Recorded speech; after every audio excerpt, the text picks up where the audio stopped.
de pas mal d'aspects de la vie de l'établissement, de la vie des personnels d'abord, puisque je m'occupe essentiellement des ressources humaines, mais aussi de l'ensemble des activités qu'on propose à la population pénale.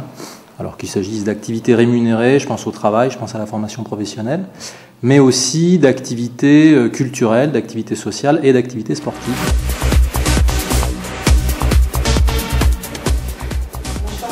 Je monte, je détends, je ramène et je pose. Je lève le genou, je ramène et je pose. Encore une fois, on respecte son partenaire.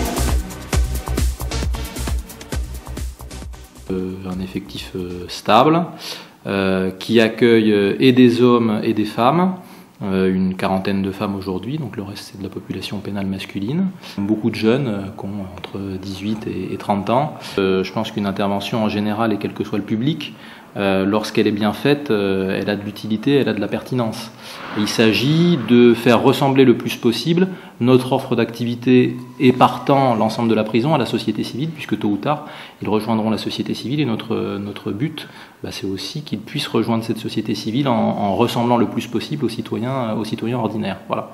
Donc, si vous voulez, de faire tomber un petit peu les murs de la prison et de faire rentrer la société civile à l'intérieur, de la même manière que nous, on essaye de plus en plus et le plus possible de sortir de la prison. Il y a évidemment aussi un souci pour nous de développer la vie en collectivité et, comment dirais-je, le sport collectif, d'où l'intérêt de faire des tournois de sport collectif de temps en temps, plus que de se centrer sur le sport individuel. J'ai commencé en maison centrale, établissement pour peine, un petit peu plus compliqué, mais bon, avec un travail sur du moyen et sur du long terme qui était assez intéressant.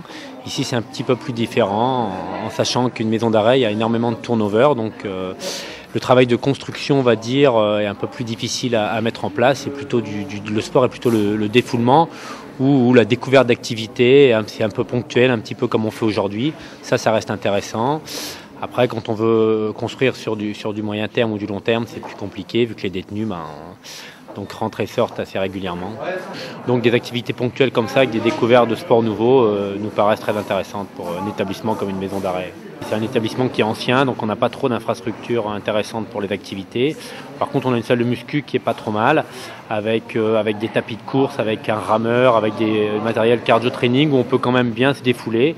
Et en ce moment, c'est assez à la mode qu'elles choisissent cette activité régulièrement. Il faut savoir que dans un établissement pénitentiaire, c'est difficile de se relâcher. Je veux dire, on est toujours sur le qui-vive, il y a des règles à respecter, il y a des conflits réguliers qui font que le stress est là au quotidien. Le Qigong, je pense que c'est comme le yoga qu'on a ici en activité aussi, qui est assez intéressante du fait qu'on travaille sur le relâchement, sur tous ces domaines qui en général n'existent pas dans un milieu carcéral. Libérer les tensions, absolument, voilà, canaliser l'agressivité, essayer de comprendre son corps, essayer de s'écouter, essayer de travailler sur soi-même.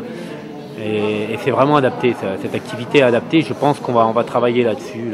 On en a discuté avec le représentant de la direction interrégionale qui est ici et puis Aline Baratou, directrice du CROSS, et je pense qu'on va mettre quelque chose en place ici avec au moins une séance régulière par semaine. Donc le comité régional olympique et sportif de la Côte d'Azur a mis en place une convention avec la direction interrégionale des services pénitentiaires PACA Corse depuis convention qui a été signée en mars 2009. Dans laquelle il est stipulé que nous intervenons dans le milieu carcéral pénitentiaire sur des actions de découverte de sport, de différents sports. Alors découverte de sports qui n'ont pas l'habitude de pratiquer, escrime, trampoline, athlétisme, évidemment du hand, un petit peu de volley, du tai chi, qigong et du karaté.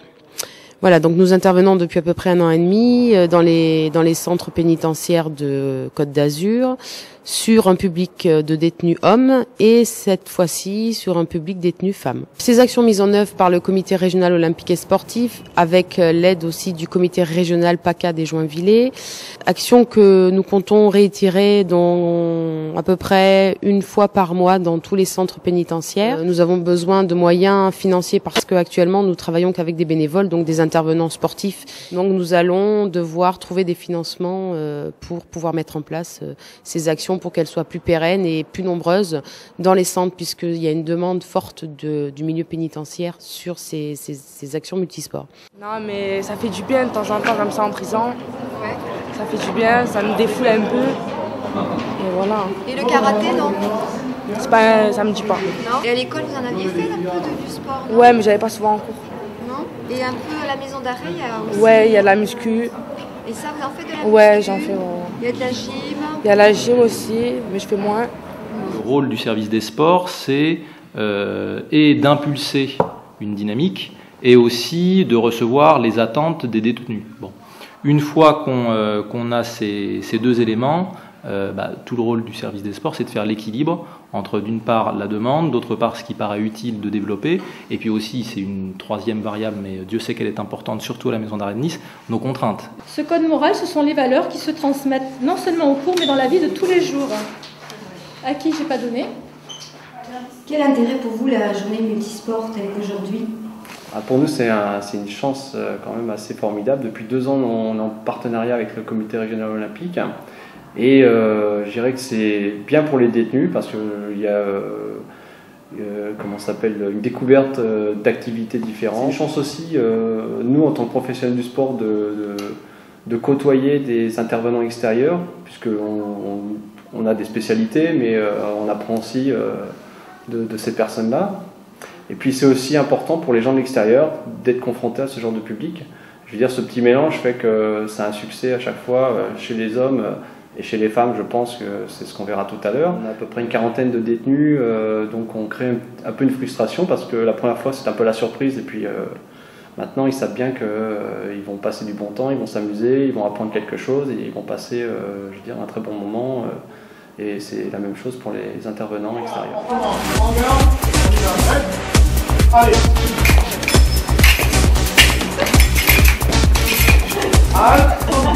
Vous découvrez un peu là. Regarde. Allez. Ouais, bien. Allez. J'ai eu la chance d'être dans un établissement pour peine pendant une dizaine d'années. Nous avions un moniteur extérieur de boxe. Boxe éducative, donc c'était une façon, je pense, de canaliser au contraire ces gens-là, leur apprendre justement les règles, l'art de la boxe, et l'intervenant qui vient de toute façon sait à qui il a affaire, et donc les gens qui venaient pour apprendre à se battre, et non pas pour apprendre à boxer, ne restaient pas, parce que je dirais les règles, ce que ça impliquait de pratiquer l'activité était trop difficile pour ces personnes. Et même avec mes collègues surveillants que j'ai eus ou la hiérarchie, l'activité boxe n'a jamais amené un détenu qui pratiquait cette activité à la retourner contre le personnel. La pratique du karaté-do et son enseignement permettent l'appropriation progressive de valeurs tant éducatives que morales, telles que le courage, l'amitié, sincérité, l'honneur, la modestie, respect, contrôle de soi, politesse et l'humilité. On sent quand même l'agressivité chez certaines qui ressort à travers les éléments que sont le fleuret, le masque. Elles se battent, bien sûr. Si on veut éviter l'agressivité gratuite, en la canalisant à travers des activités comme l'escrime, comme le judo, comme d'autres activités, comme le karaté aujourd'hui, je pense que ça peut être, même dans ce milieu, bénéfique pour tout le monde. Elles ont l'impression donc de faire quelque chose, elles s'extériorisent, elles travaillent physiquement, mais tout ça sous contrôle et c'est très sain. C'est l'éternel problème de l'agressivité contenue, de l'agressivité contrôlée. Je pense que c'est au contraire, dans le cadre d'une réinsertion, quelque chose d'intéressant. Et puis je pense que pendant un petit moment, ils se sentent un petit peu comme disons des gens de l'extérieur. Je ne vais pas dire normaux, bien sûr, c'est pas le terme, mais ils se sentent un petit peu considérés, ils se sentent un petit peu, ça les sort du cadre habituel d'un environnement carcéral qui est quand même relativement dur. Hein. J'ai essayé les 3 disciplines, karaté, escrime et Shinkan. Oui, Shinkan. Ouais, voilà. Et laquelle vous avez préférée? L'escrime. Ah, aussi l'escrime. Est-ce qu'avant de venir ici, vous aviez fait du sport? Oui, j'ai déjà fait de la boxe. Je fais un peu de tout, la gym, de la danse. Vous êtes une sportive alors? Oui, mais j'ai arrêté il y a pas mal de temps. Et vous aimeriez pas, vous trouvez pas que ça fait du bien de faire du sport? Ça change. Ça défoule et ça rend joyeux. Aussi. Est-ce que vous l'avez constaté? Oui, bien sûr. Là, ça permet de défouler l'agressivité, le trop-plein. Ça change les idées aussi. Ça change les idées, voilà. Donc vous aimeriez en refaire du sport après? Oui, j'ai l'intention d'en refaire. Est-ce que vous en faites un peu à la maison d'arrêt? Oui. Oui. Ouais, on n'en a pas beaucoup, mais... Vous faites un peu quoi? Quelle discipline? Musculation. La musculation? Oui. Et j'ai commencé à la gym. Et voilà. Et vous savez qu'ils vont mettre en place l'atelier Qigong aussi? Ici? Oui. Ah, je ne savais pas. Voilà. Apparemment, il y a un nouvel atelier qui va se créer grâce à la journée d'aujourd'hui, c'est le Qigong. Ouais, tout à fait. Moi, ça me convient aussi complètement puisque j'ai pu prendre des contacts auprès du comité régional olympique. Et on a des actions, voilà, j'ai pu prendre des contacts et on va certainement faire cette activité et puis peut-être d'autres par la suite. Là, j'ai pris des mails, des téléphones et on va essayer d'apporter plus d'activités physiques sur ce quartier. Donc c'est une journée positive. Ah, tout à fait. Pour moi, oui, c'est positif. J'espère que pour les détenus, ça l'a été aussi. Donc nous, on est en lien tous les jours avec elles. Et les détenus sont toujours en train de nous demander plus d'activités, notamment sportives pour les plus jeunes. Elles s'ennuient?